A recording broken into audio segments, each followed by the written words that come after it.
10 years now. Been married to Brian for about 10 years, and I have a little boy named Jack who's 5.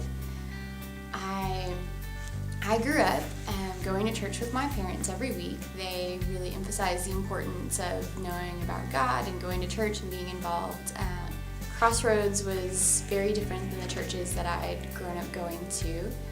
The thing I benefited most from coming to Crossroads is just learning that so many of those peripheral things don't matter.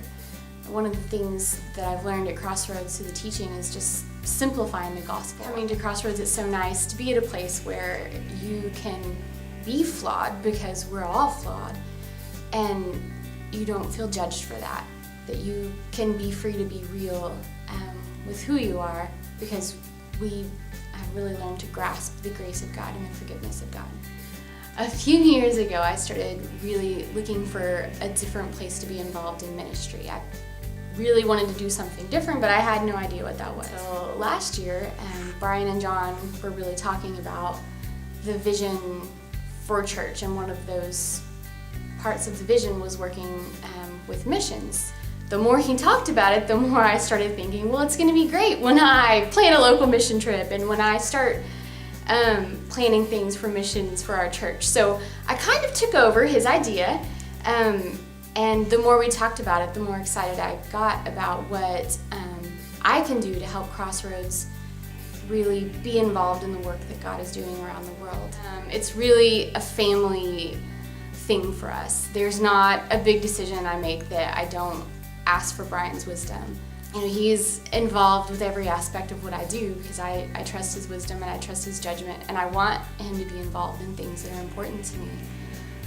Even Jack, we get out the map and we find Rio and we find Pakistan and we find all these places with all these people that we're involved within.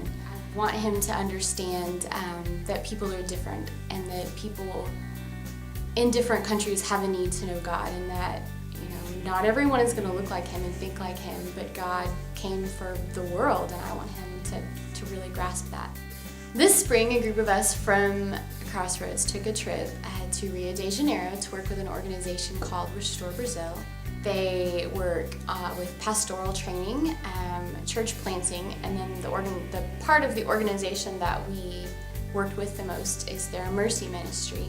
Planning a foreign mission trip is something I've never done before, so it was a really big undertaking for me and my family and for our church, and certainly for those of us that were able to go.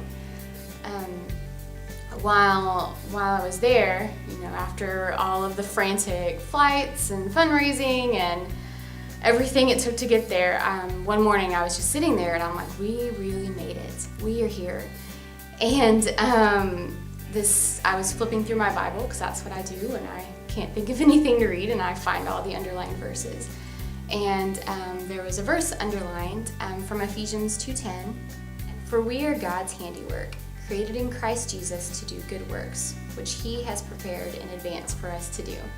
God knows everything we're going to do, and he knows the good, amazing, huge things he has planned for us to accomplish on his behalf. And it's amazing to think that he allows us to be part of his work here on earth. And I need to be prepared to look for those opportunities and to be ready when he presents a big opportunity for us to be involved in. One particular moment in Rio that stands out to me is we were visiting this place called Jardim Gramacho. And Jardim Gramacho is actually a giant trash dump, the largest, I believe it's the largest in the world, that was closed down fairly recently. And the people made a community out of this trash dump because they lived there to sell the trash. So we walked around this trash dump, and there's piles of trash everywhere. People made their homes out of trash, discarded cardboard and signs, and they just live in this filth. This is their home. And because of the wealth disparity that exists in Rio and the prejudice towards people that live in these slums. They have no good way to get out of this poverty. And because they have no hope and they see no hope for their future, they often turn to things like drugs and prostitution and things that are going to give them a temporary escape. And just talking with these people and watching these children run around and play and think this is going to be their future forever. This is going to be their children's future and their children's children's future. And these people are going to grow up in this horrible situation, in this horrible place with no hope. And we can endure a lot of terrible things in this world.